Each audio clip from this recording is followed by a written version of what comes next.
참 우리 연세가 드시면서 우리 성도들이 바라볼 때에 또 이곳저곳에서 아프신 분들 볼 때 가슴이 참 아파요. 좀 더 건강하게 사셔야 되는데 저렇게 젊을 때 너무 많이 일을 하셔서 이제 노년기에 아프신 것을 보니까 참 힘듭니다. 이제 노년이라고 하는 것은 이제 물론 건강하게 마지막 눈을 감는 분도 계시지만 특별히 병으로 인해서 죽는 분들이 많아요. 그래서 움직이지 못하고 또 연약한 육체 때문에 또 넘어지셔가지고 이렇게 힘들어하신 분들, 그래서 마지막을 보내게 되는데 그런 분들이 좀 없기를 바라고요. 또 힘든 가운데 있는 분들 빨리 일어서기를 소망합니다. 그래서 하나님 전에 나와서 예배 드리다가 주무시면서 하나님 앞에 갈 수 있는 임종의 축복이 우리 성도님들의 삶에 있기를 바랍니다. 오늘 주신 말씀을 통해서 우리가 질병에 대해서 한번 깊이 생각하시고 우리의 만병의 의사 되시는 주님의 치유하심이 우리에게 나타났으면 좋겠습니다. 여러분, 현대의학이라고 하는 것은요, 놀라운 속도로 발달하고 있어요. 얼마나 빠른지 우리나라 의술이 굉장히 앞서갑니다. 뉴질랜드 오신 분도 이야기 들으니까 뉴질랜드 너무 자연 환경에 맡겨가지고 의사 치료 받는 것은 굉장히 힘들어요. 그래서 거기가 국가에서 그렇게 책임지고 이렇게 국민들을 그렇게 잘 섬겨주지 않습니다. 돈 있는 사람들은 민간 의사를 찾아가서 병을 찾아가서 치유하면 다행이고 중병에 걸리지 않는 이상은 그렇게 치유의 역사를 많이 볼 수가 없어요. 그래서 우리나라가 얼마나 감사한지 의술은 세계 의술에 참 뒤지지 않는 그런 나라의 좋은 기술을 갖고 있는 것 같습니다.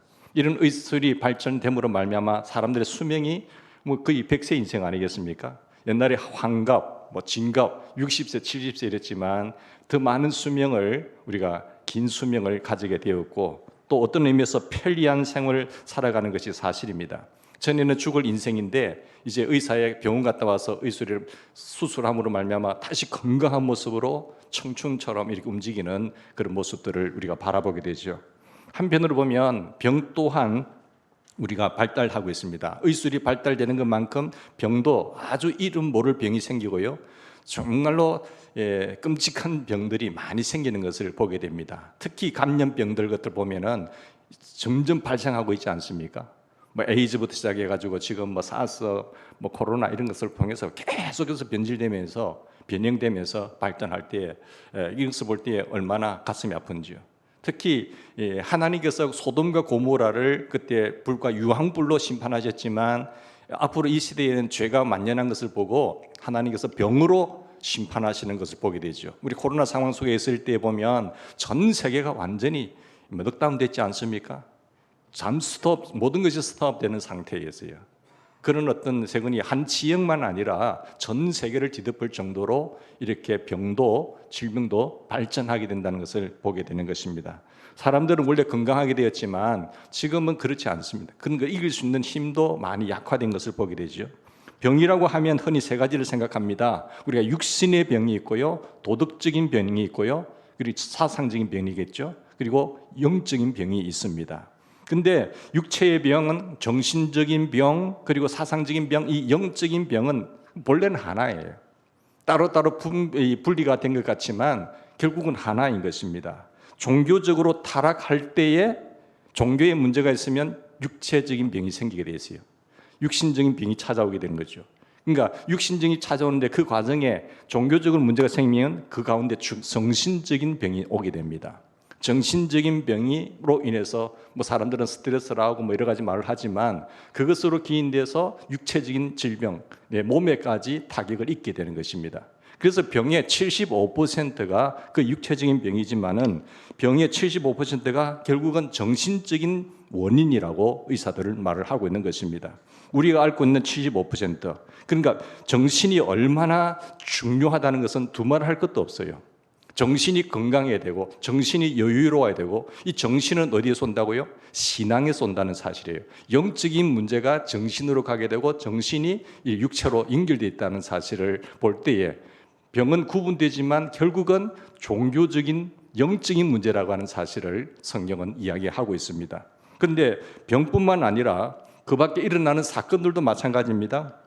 정신에 연루되는 것을 보는데 정신이 얼마나 중요한지 알았잖아요. 예를 들어서 부부싸움 대충 하는 것이 아니라 심하게 하고 나서 내가 차를 몬다, 굉장히 위험하다고 하는 것이죠. 내가 정신이 온전치 못한데 마음이 평화롭지 않는데 그것을 운전을 한다고 하면은 굉장히 사고 낼 위험성이 크다는 것을 말합니다. 그래서 그걸 좀 아는 사람들은 진정을 하고 쉬었다가 가든지 아니면은 안정제를 먹고 1시간 있다가 볼일 보러 간다든지 그렇게 할 수밖에 없다는 것이죠. 그렇지 않고 자기 감정을 다스리지 못한 상태에서 확 가다가는 본인도 다치게 되고 애꿎은 다른 멀쩡한 사람까지도 이렇게 불편함과 또 사고를 일으킬 수 있다는 것 아니겠습니까? 그러니까 사고가 나면은 남까지도 다치고 또 죽게 하는 그런 원인이 된다는 것입니다. 또 지혜로운 사람은 기분 나쁜 일이 일어났을 때에 누구를 만나면은 내가 모든 인간관계에서 정말 어이없는 결과를 초래한다는 사실을 알아요. 그래서 내가 이 상태는 계약을 한다든지 중요한 사람들을 만나지 않습니다. 이 감정이 다스리지 않는 상태에서 그 분노한 상태에서 사람들을 만나면 폭발하게 되는 거예요. 그 감정을 폭발하다 보면 정말로 어이없는 결과를 가져온다는 사실을 우리가 알기 때문에 그래서 지혜로운 사람들은 그 시간에는 사람을 안 만나려고 하는 겁니다. 어리석은 사람은 감정이 추스리지도 못할 뿐만 아니라 그 감정이 있는 상태에서 사람들을 상대하다 보면 반드시 문제가 발생한다는 사실을 모르기 때문에 이 사람 만나고 저 사람 만나고 함부로 뛰어든다는 것을 우리가 보게 되는 것이죠. 그러니까 정신적인 안정을 찾는 것은 굉장히 우리가 일을 하는 데 있어서나 사람의 인간관계에 있어서나 모든 일을 하는 데 있어서 정말로 중요하다는 것이죠. 이런 병이라고 하는 것은요, 눈에 보이는 것만 병인 줄 알지만 눈에 보이지 않는 병, 더 큰 것입니다. 종교적인 차원에서 보면 우리가 얼마나 많은 병에 시달리고 있는 것입니까? 오늘 본문 말씀을 한번 보실까요? 본문 말씀에 보면 적어도 3종류의 환자가 있습니다. 첫째는 내가 무슨 병에 걸렸다는 것을 알고 의사를 찾아가는 사람이죠. 그런 환자가 있어요.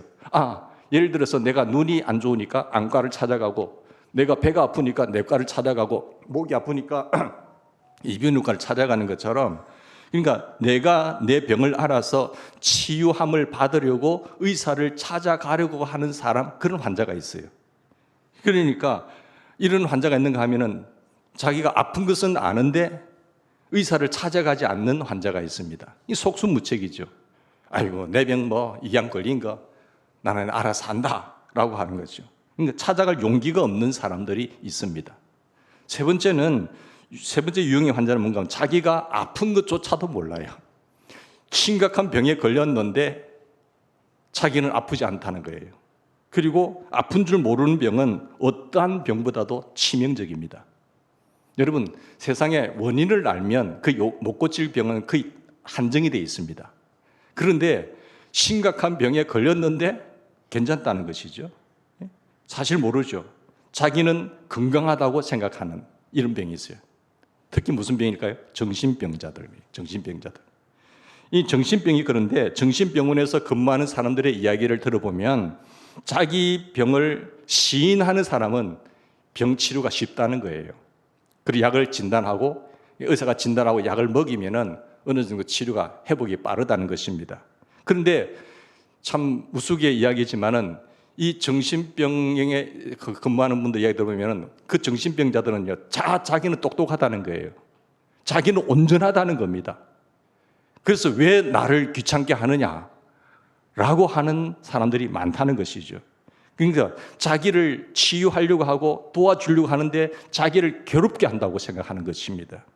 그러니까 바로 이러한 생각이 문제가 아니겠습니까? 우선 이야기를 드리면은 어느 정신병 환자가 나는 나폴레옹이다 라고 했어요.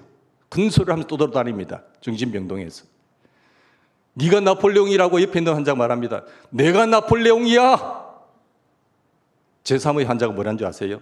내가 나폴레옹이라고 너희들 임명도 안 했는데 무슨 헛소리냐?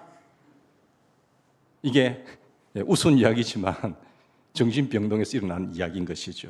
정신병 환자들은 하나같이 교만합니다. 아주 교만해요. 그러니까 그들이 그 대화하는 내용을 가만히 한번 들어보세요. 다 똑똑하고 자기가 최고인데 왜 건드리냐 말이에요. 안하무인인 것입니다. 교만이라고 하는 것은 정신분석학적으로 보아도 문제가 있습니다. 교만한 사람들에게는요, 갈등이 많습니다. 굉장히 갈등이 많아요. 그냥 쉽게 넘어가야 할 일들이지만 자기는 교만하기 때문에 용납이 안 되는 거예요. 그래서 갈등하는 겁니다. 자기를 언제나 가장 높은 곳에 위치하고 싶은 거죠. 자기를 가장 높은 곳에 있게 하고 싶은 것입니다. 이렇게 들어가는 그 마음이 병을 만드는 거예요. 그러니까 우리는 이것을 알아야 되는데, 오늘 본문에 보면은 레위라고 하는 사람이 등장합니다. 마태지요. 즉 마태복음을 기록한 마태입니다. 예수님의 제자가 되어서 예수님의 복음서를 기록할 정도로 훌륭한 사람인데, 근데 이 마태는 본래는 직업이 뭡니까? 세리였습니다. 그 당시에 이 예수님 당시에 세리라고 하는 것은요, 아주 장녀들과 같이 어울리는 그런 위치, 죄인들 취급을 당한 사람들이었어요. 너는 죄인이야, 너는 인간 취급을 받지 못하는 장녀 수준이야 라고 말할 정도였지요. 돈은 잘 벌고 있지만은 얼마나 백성들의 돈을 많이 빨아먹었으면 부자였겠습니까? 부자예요. 그런데 사람 취급 못 받습니다. 당신은 매국노야, 너는 반민족주의자야, 그러면서 사람들이 욕을 한 거죠. 정말로 당신은 이 행동으로는 안 했지만, 말로는 안 그랬지만 당신의 행동은 폭행자야, 탈세자야, 이렇게 말을 했던 것이 이게 얼마나 힘이 들겠습니까? 요즘도 보면 기독교인이라고 하면서도요, 버전히 일을 하면서 세금 탈세합니다. 또 그 돈 가지고 하나님 복 줬다고 헌금까지 하네요. 얼마나 우스운 이야기입니까? 정직하게 해야 될 일이고 국민의 반드시 의무임에도 불구하고 탈세를 하고, 그것이 마땅히 하나님의 은혜인 양 착각하면서 살고, 또 그것을 떠벌리는 사람도 있어요. 그래서 기독교인 하는 사업체에 딱 세무조사 해보면 들통 바로 나는 거죠. 그런 어떤 비윤리적이고 이중적이고 속임수를 가지고 활동을 하는 아주 폭행자들, 그런 사람들이 이 세상에 너무나 많다는 것 아니겠어요?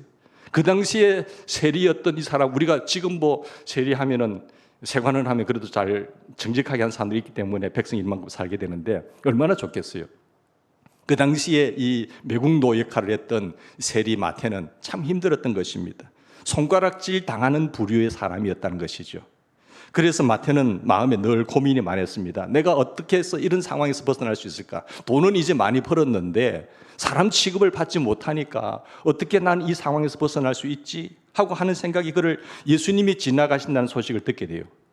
그리고 예수님께서 지나가시고, 예수님께서는 사람의 상황을 잘 아니까 뭐라고 하신 줄 아세요? 너는 나를 쫓으라고 이야기하니까 할렐루야, 감사합니다, 나는 죄인입니다 하면서 예수님을 영접하고 예수님의 제자까지 됩니다. 너무나 감사해서 예수님을 자기 집에 모시지 않습니까? 그래서 그 세리 마태의 좋은 집에, 돈 많은 집에 이제 기뻐서 사람들 초청해서 같이 모였는데, 거기에 누가 모였겠어요? 바리새인들도 모였고, 거기에 같이 함께 했던 사람들이 누구겠습니까? 다 세리 친구들 아니겠습니까? 근데 예수님이 그곳에서 가서 그 식사를 같이 할 때에 이 바리새인들이 이것이 못마땅한 거죠. 그 당시 바리새인들 하면은 예수님을 죽이려고 했던 사람들, 종교 지도층에 있는 형식주의 종교 지도자들 아니겠어요? 그러니까 자 보십시오. 세리 마태는 지금 죄인이지만은 자신이 병들었다는 사실을 알았잖아요. 그리고 어떻게 하면 내 이 병을 좀 고쳐주실 분이 없는가라고 자기 병을 아는 사람이었습니다. 이와 반면에 바리새인들은요, 심각한 병에 들었지만은 병이 들은 줄 모르는 사람이었어요. 그래서 세리와 예수님을 비난하고 있습니다. 어찌하여 저리도 천한 사람들과 사귀는가? 어찌하여 죄인들과 함께 식사를 하시는가? 비난합니다. 바리새인 본인도 병자인데 교만한 사람이잖아요. 근데 교만한 까닭에 자기가 죄인인 줄 모르고 되레 예수님을 비난하고 있어요.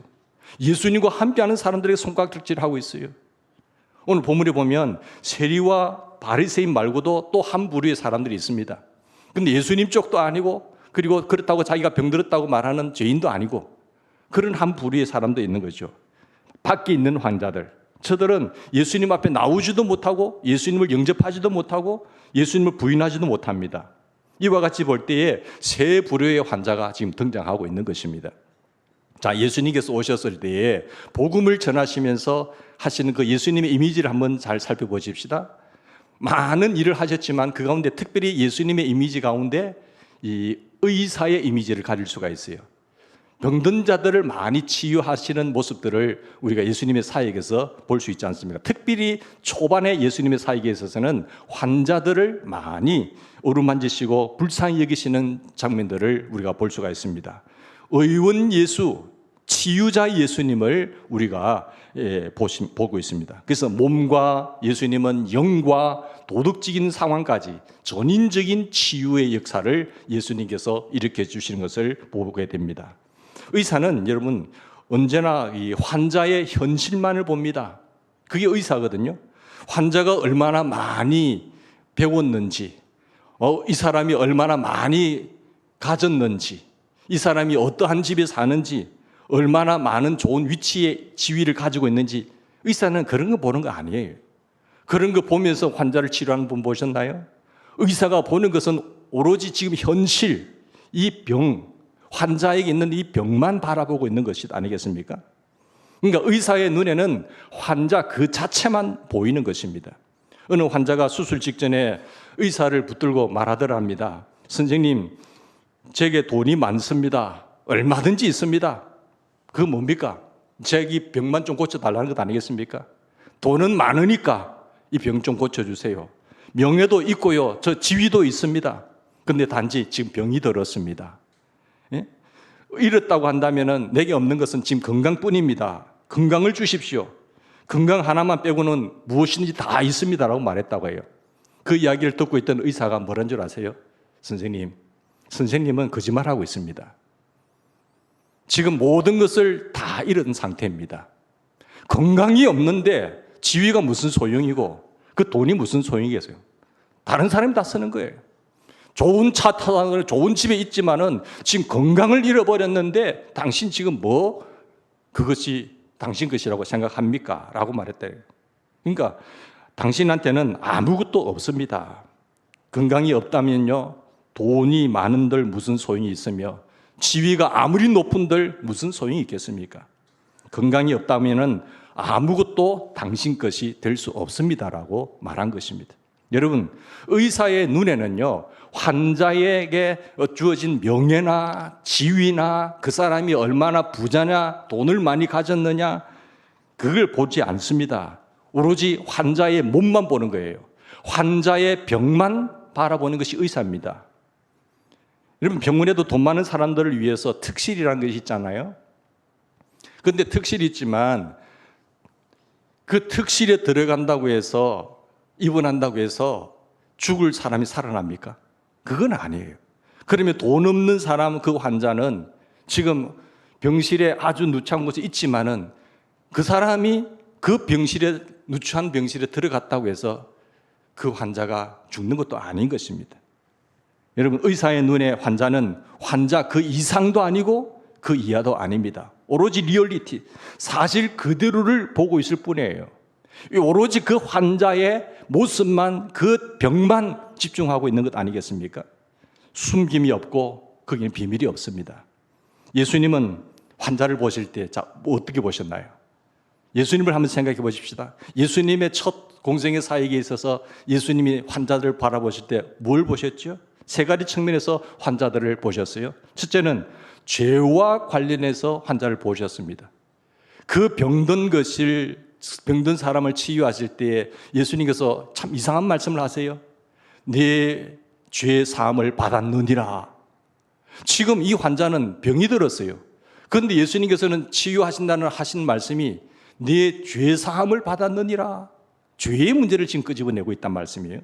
그러니까 병이라고 하는 것이 죄와 깊이 관련되어 있음을 예수님은 말씀하고 계십니다. 병 깊은 곳에 죄가 있습니다. 죄 때문에 병이라고 하는 현상이 나타난 것이에요. 자, 두 번째 환자가 있어요. 하나님의 뜻과 관련시키는 것이죠. 요한복음 9장 3절에 보면 그에게서 하나님의 하시는 일을 나타내고자 하심이라. 날 때부터 소경된 자, 얼마나 큰 중병입니까? 그에게서 하나님의 일을 나타내고자 하심이라. 날 때부터 소경된 사람을 가리켜서 주님 하신 말씀이에요. 그러니까 하나님께서 하시고자 하는 일, 곧 하나님의 섭리, 하나님의 경륜, 하나님의 뜻, 하나님의 그 교육적 심리와 선교적 섭리가 거기에 숨어 있단 말씀이에요. 그런가 하면은 예수님께서 환자를 보실 때 세 번째는 귀신에 사로잡힌 그 악마의 종이 되어버린 하나님의 자녀를 측연히 여기시는 장면이 있어요. 물론 귀신도 하급 귀신이고 고급 귀신이 있죠. 이 하급 귀신들은 악령들이 들어오면 아주 발작을 하면서 설치는 귀신들이에요. 그런데 고급 귀신은요, 아주 천사력 과장에서 활동하는 고급 귀신이 있습니다. 그러니까 예수님은 이 병의 원인을 귀신과 연결시켜서 귀신을 쫓아내고 병을 치유해 주시는 장면을 볼 수 있죠. 우리는 여러분 흔히들 볼 때 어떤 귀신을 많이 보나요? 하급 귀신, 막 발작하고 정신병자처럼 그렇게 하는 귀신을 많이 보잖아요. 근데 실제로 많이 보는 그 사람, 영적인 사람은요, 고급 귀신 하수인 역할을 하는 사람을 많이 보게 돼요.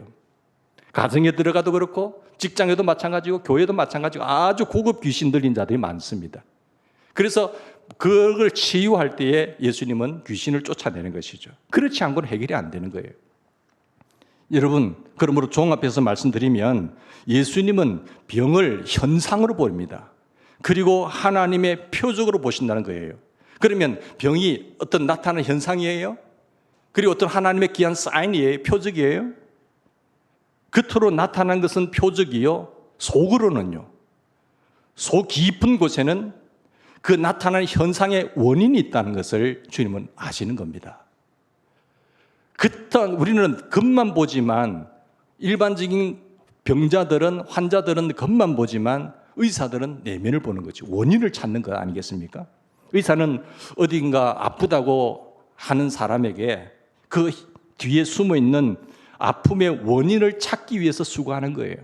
그래서 엑스레이를 찍기도 하고 CT를 찍기도 하고 MRI를 하기도 하고 여러 가지 폐까지 하면서 여러 가지 원인을 찾기 위해서 모든 기구를 다 동원해서 자기의 지식과 경험을 동원해서 총동원해서 이 병의 원인이 뭔가 그것을 찾아내는 것이 의사입니다. 그러니까 숨겨진 원인을 찾아내려고 애를 쓰는 것이죠. 그러니까 여기에서 우리가 알아두어야 될 것이 있는데요, 환자는요 아픈 것만 아는 거예요. 나 지금 여기 아파 죽겠어요. 나 여기 힘들어 죽겠어요. 예? 그런데 환자는 원인을 몰라요.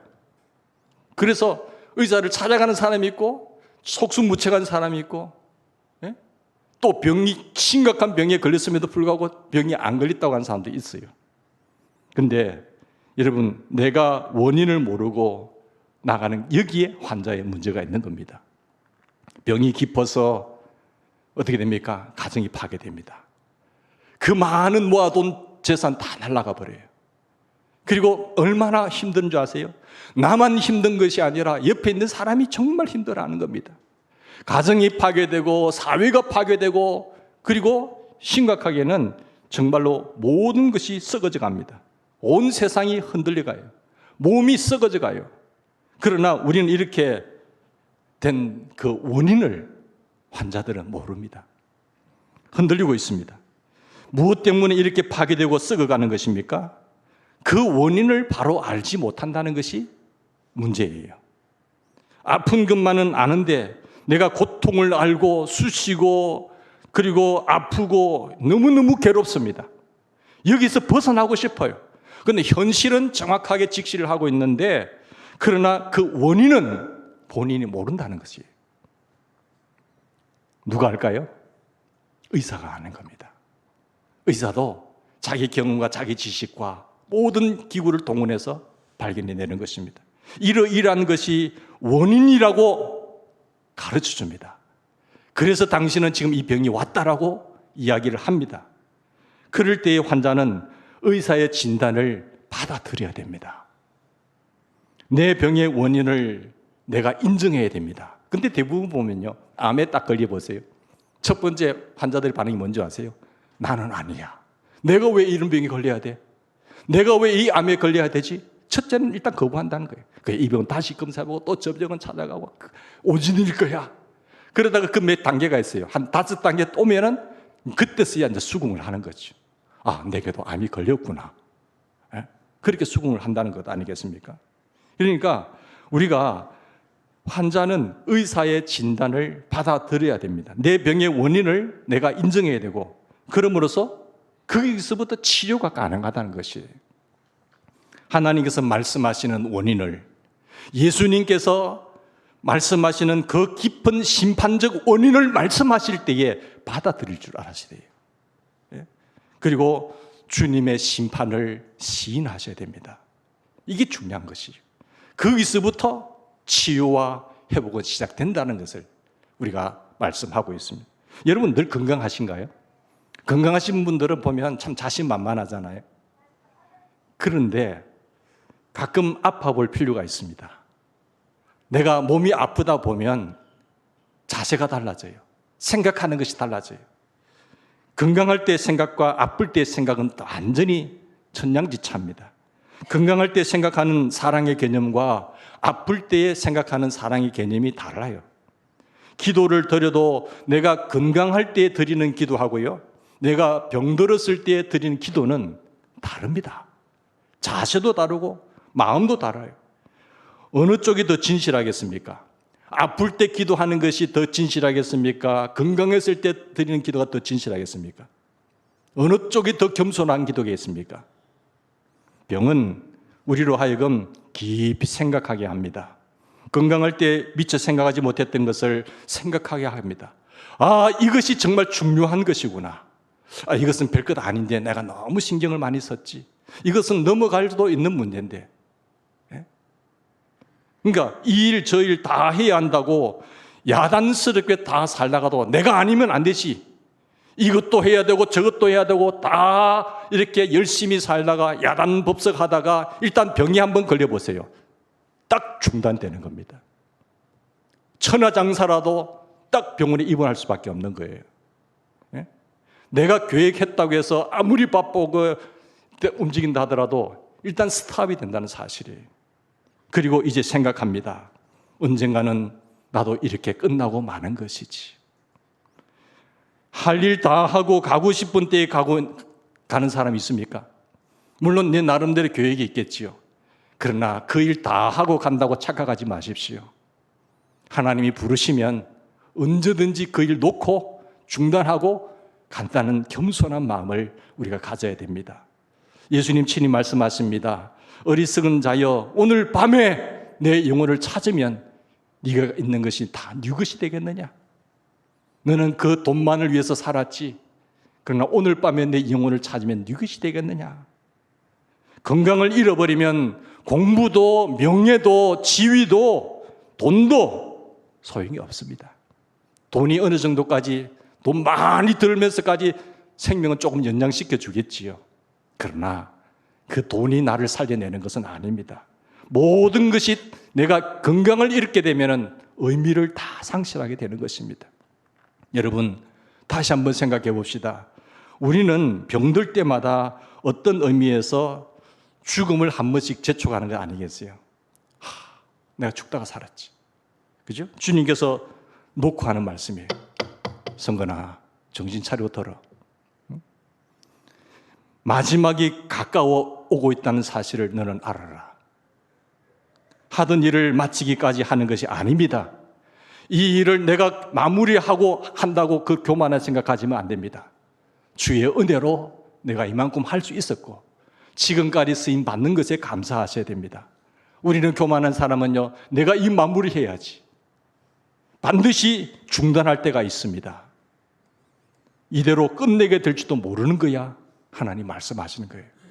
내가 연약해질 때에 생각해 보면 주의 음성이 선명하게 들리는 것입니다. 우리를 재촉하십니다. 그래서 더 깊이 생각하게 되는 거예요. 내가 삶을 바로 살아왔는가? 하나님께서 원하시는 길을 걸어가고 있는가?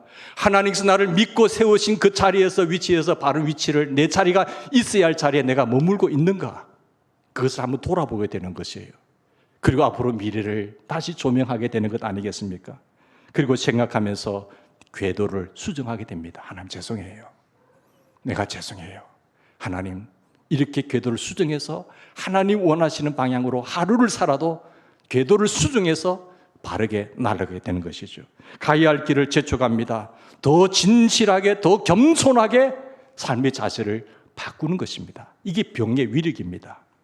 질병을 통하여 주님은 말씀하십니다. 귀 있는 자는 들을지어다. 이 많은 질병을 통하여 주님은 오늘도 말씀하고 계십니다. 우리의 마음 문을 두드리십니다. 여러분, 의사는 환자를 병리적으로 보는 거예요. 본래부터 병자라고 한다면 논할 것이 없습니다. 날 때부터 알아온 병이라고 한다면 이제 와서 무슨 말을 하겠습니까? 그러나 의사로서는 다르지 않습니까? 우리는 그것을 받아들이지만 의사로서는 모든 병을 병리적으로 보는 것이에요. 본래는 그런 사람이 아닌데, 본래는 저런 사람이 아닌데 무엇인가가 잘못되었기 때문이라고 생각을 하는 거예요. 때로는 잘못 배웠어, 잘못 먹었어, 잘못 살았어, 어떤 악조건 때문에 이처럼 병리적 현상이 왔다라고 의사들은 생각하는 거예요. 이 병이 현실로 나타나기까지는 원인이 있다라는 사실을 밝혀내기 위해서 공부하고 조사를 하는 것입니다. 그래서 모든 환자를 병리적으로 보는 거예요. 받아야 할 사랑을 충분하게 받지 못했기 때문이고, 들어야 할 하나님의 말씀을 듣지 못했기 때문이라고, 그래서 이 병적인 인간상이 나온 것이라고 우리의 의원 되신 예수님께서 말씀하시는 겁니다. 예수님께서는 모든 현상과 모든 죄와 모든 죄인들을 다 병리적으로 보는 겁니다. 예수님의 눈에 이 사람의 현상이 왜 그런가를 주님은 알고 계신 거예요. 치료해야겠다고 생각하시면서 치료를 받을 수 있는 죄인이라고 생각하시는 겁니다. 그래서 절대로 절망하지는 마십시오. 우리의 만병의 통치자 의원 되신 의사이신 주님께서는 정확하게 알고 계시는 겁니다. 그분이 치유하시면 치유되는 거예요. 그분이 아니라고 하면 안 되는 것입니다. 그래서 그분을 신뢰하고 내 병의 원인까지도 아시는 그분 앞에 겸손하게 나가시기를 부탁드립니다. 여기에 의사의 믿음이 있습니다. 의사가 환자를 치료하는 데에는 많은 위험이 따릅니다. 물론 돈은 많이 벌겠지요. 그러나 위험적인 요소가 크지 않습니까? 환자를 치료하다가도 의사 자신이 진단을 받아 죽는 분들 있습니다. 의사 자신이 감염이 되어서 죽는 분도 계시는 것입니다. 그만큼 위험한 거죠. 전염병을 치료하다가도 세균에 감염되기도 합니다. 그뿐입니까? 많은 환자들과 함께 살기 때문에 병리적으로 심리가 작동되어 있는 거예요. 그리고 많은 그런 위험이 따릅니다. 예수님도 그런 많은 환자들을 대하면서 무슨 소리까지 듣게 됩니까? 저 사람은 죄인의 친구라는 누명까지 쓰게 되는 거예요. 죄인들과 어울리는 사람, 죄인의 친구다. 이런 불명예스러운 이름을 예수님은 받으셔야 했습니다. 죄인이라는 누명을 쓰셨습니다. 그런데 예수님께서 우리를 치료하시면서 우리에게 요구하시는 것이 있으세요. 예수님께서 환자들에게 요구하시는 사항이 있는데 그것이 뭔가 하면 그래도 나를 믿으라는 겁니다. 환자는 절대적으로 의사의 말을 믿어야 됩니다. 한국 사람들이 참 의사의 말을 안 믿는다고 해요. 아들 반풍수 집안 망한다고 알기는 많이 알아갔고요. 이 정도 하면 돼. 또 자기 경험상으로 의사는 요거 3일 꼭 약을 먹어야 됩니다 라고 해주면 한 이틀 먹으면 괜찮거든요. 안 먹어버려. 그러면 특별히 항생제 같은 경우에는 어떻게 된 줄 아세요? 내성이 생겨가지고요, 그 다음에는 더 강한 약이 들어가지 않으면 이 세균들이 몸에 아직 남아있기 때문에 완전히 죽게 되는데, 그것이 내성이 생겨가지고 더 교활하게 움직인다니까요. 의사의 말을 안 믿는다니까요. 그런가 하면은 그래도 대부분의 많은 사람들이 의사의 말을 믿습니다. 그런데 왜 예수님의 말씀은 안 믿어요? 예? 그게 참 신기하거든요. 뭔가 어디 좋다고 하면 그 말은 또 민간요법은 잘 믿어요. 여러분, 공부를 누가 많이 했겠습니까? 아무리 공부하지 않고 의사 면허증도 없는 사람에게 여러분 수술대에 올라갈 수 있겠습니까? 그러지 마세요. 그래도 면허증이 있고 공부한 의사에게 내 몸을 맡겨서 수술하는 것 아니겠습니까? 여러분, 의사에게 생명을 우리가 바치기도 합니다. 그 생명을 그의 손에 맡기기도 합니다. 그래서 의사들은 말하잖아요. 가족들에게 사인하세요. 혹시라도 죽을 수도 있으니까 사인하고 서명하세요. 환자 가족은 이 일을 제기하지 않겠다라고 서명까지 하라는 거예요. 그만큼 우리는 의사를 믿어야 됩니다. 우리의 치유자이신 예수님을 믿어야 됩니다. 믿음으로 그분의 능력을, 창조주의 능력을 믿으셔야 되는 거예요. 그리고 내 병의 원인이, 내 육체적인 질병뿐만 아니라 내 삶의 병의 원인이 어디에서 시작됐다는 것을 정확하게 진단받으셔야 되는 것입니다. 예수님께서 날 때부터 소경된 사람에게 이르시되 실로암 못에 가서 씻으라고 하십니다. 실로암 못까지 지팡이를 가지고 더듬거리시면서까지 끝까지 가는 겁니다. 거기에 눈뜸의 현상이 있는 거예요. 중간에 가다가 말고 내가 이 눈의 병이 들었는데 앞을 못 보는데 무슨 이런 진단을 내리느냐고 불신했다고 한다면 그는 치유의 역사가 나타나지 않았을 것입니다. 예수님께서 가라고 하시니 가는 것입니다. 믿음은 순종인 것입니다. 본문 말씀을 보시면 예수님께서 세리 마태라고 하는 병자를 고쳐주시면서 겨우 병원에서 퇴원할 정도로 고치시는 거 아니에요. 예수님은 완벽하게 고치십니다. 전인적으로 고치셔요. 온전한 사람으로 완전히 온전케 해주셨습니다. 이것을 알아야 됩니다. 예수님의 치료 과정을 한번 볼까요? 먼저 병석에 누운 환자처럼 괴로워하는 세금을 받고 있는 지금 마태를 향해서 부르시잖아요. 얼마나 그 심정에 괴로운 것을 보셨으면 마태야 나를 쫓아라고 이야기했겠어요. 그리고 치료하신 뒤에 그의 집에 가서 함께 유하십니다. 물론 거기서 치유되고 그 괴로움 현장에서 구원해내는 것도 이미 퇴원할 정도예요. 그런데 거기서 끝나는 것이 아니라고 주님은 아셨잖아요. 관계까지 회복시킵니다. 그래서 마태의 집까지 가는 거예요. 그리고 그 가정을 구원해 주십니다. 예수님과 비뚤어진 관계가 회복이 되고 그 가족 전체를 구원해 주시는 하나님의 사랑을 여기에서 볼 수가 있습니다. 몸만 산다고 다 사는 것 아닙니다. 몸은 고침을 받았지만 인간 관계가 바로 회복되지 않으면 지옥 생활인 것입니다.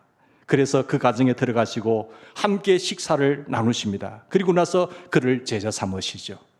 여러분, 마태는 이제 예수님의 제자로 살아갑니다.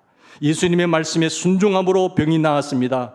그리고 예수님을 모신 생활을 함으로 모든 관계가 회복되었습니다. 예수님, 당신이 나의 주인이십니다. 내 인생 모든 것을 바로잡아 주시니 감사합니다라고 주님과 동행하는 인생이 된 것입니다. 그리고 예수님의 제자가 됨으로써 그 생애 전체가 구원을 받고 그뿐만 아니라 가족 전체가 구원을 받는 은혜가 임하게 되는 것입니다. 오늘 주님께서 하시는 말씀을 다시 한번 들어봅시다. 건강한 자에게는 의사가 쓸데없고 병든 자에게라야 의사가 쓸데있다라고 말씀합니다. 나는 의인을 부르러 온 것이 아니요 죄인을 부르러 왔노라라고 말씀하십니다. 주님은 모든 죄인을 부르러 오셨으나 저 바리새인들은 스스로 의인인 줄 착각하고 있기 때문에 구원을 받지 못했습니다. 여러분, 이걸 명심하셔야 됩니다. 바리새인들은, 서기관들은 구원을 받지 못합니다. 왜? 자기는 예수님을 주인으로 모시지 않았어요. 종교적인 지도자로 종교 행세만 했지 의인이라고 착각했지 나는 죄인입니다, 나는 병들었습니다라고 고백하지 않았던 것이죠. 죄인인 줄 아는 죄인, 주님 앞에 나오는 죄인, 의사 되신 예수 그리스도를 믿는 죄인, 그리고 말씀에 순종하는 그 죄인을 그리스도께서는 치유하십니다. 이 은혜와 이 축복이 우리의 삶에 넘치기를 간절히 부탁드립니다. 같이 기도하십시다. 주님,